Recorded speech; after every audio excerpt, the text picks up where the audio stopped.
با سلام قدم رکسارامه عزیز به ویدیو دیگه راجع به بدنسازی در چنل هستی من خیلی خوش آمدید. رفتیم سراغ حرکات‌های سیمکش و توضیحاتی که مربوط خود حرکات سیمکش هست و بعد این ویدیو بررسی کنیم. قبل از شروع ویدیو سابسکرایب و لایک یادتون نره. برو این ویدیو داشته باشیم. Let's go. بیشتر حرکاتی که انجام میدیم با سیمکشه. یکی از نکات مهم بدنسازی که ما باید حتما در جریانش قرار بگیریم این که این حرکات سیمکش چه خب حالتایی باید انجام بشه و چه شکلی باید بشه. خب حرکات متفاوتی با سیمکش میشه انجام داد، از حرکاتی برای زیر بغل یا برای پرسینه یا میان سینه فرق نمیکنه، حتی بالا سینه و حرکات مختلفی که میشه از سیمکش استفاده کرد. سیمکش اصولا مهم زاویهشه، یعنی شما مثلا جلو بازو میخوایم بزنید بدون که درجه بعد پایین باشه که دیگه فشار رو بیارین بالا دیگه.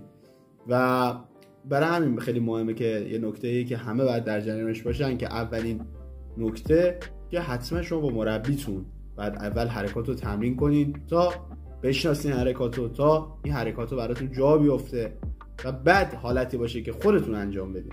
جوری نباشه اما اول یک چیزی تو اینترنت دیده باشین یا یک چیزی حالت ویدیویی دیده باشین و بخوام اون رو تقلید کنین. نه، همه حرکات بدنسازی نیاز به نکات و توجه و زاویه خاص خودشونو دارن. یه جوری نیست که شما یا الگو داشته باشین همونو بخوام برین. نه، هر حرکت که بخوان چه با سیمکش انجام بدین، حالا این ویدیو مخصوص سیمکشه، خیلی نیاز به تمرکز کنین. قشنگ تمرکزتون رو حرکت بذارین. مثلا من مثال با جلو بازو پیش میبرم.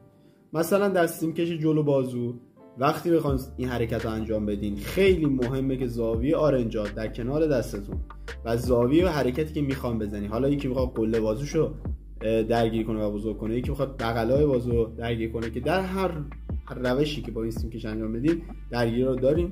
ولی خیلی مهمه که سعی کنین با سیمکش اگه دارین تمرین میکنین این کنارها، دستا و اینا خیلی قشنگ استف شده باشه، چون حرکات در نره، چون به خصوص در وزنهای سنگین وقتی داری انجام میدین اگه سیمکش در بره آسیبای زیادی داره و مسمومیتتون میکنه. پس حتما اگه سیمکش استفاده میخواین کنین، اول با مربی، دوم حتما تمرکز بذارین و سوم حرکت رو به درستی انجام بدین. فردا شب بریم رفقا.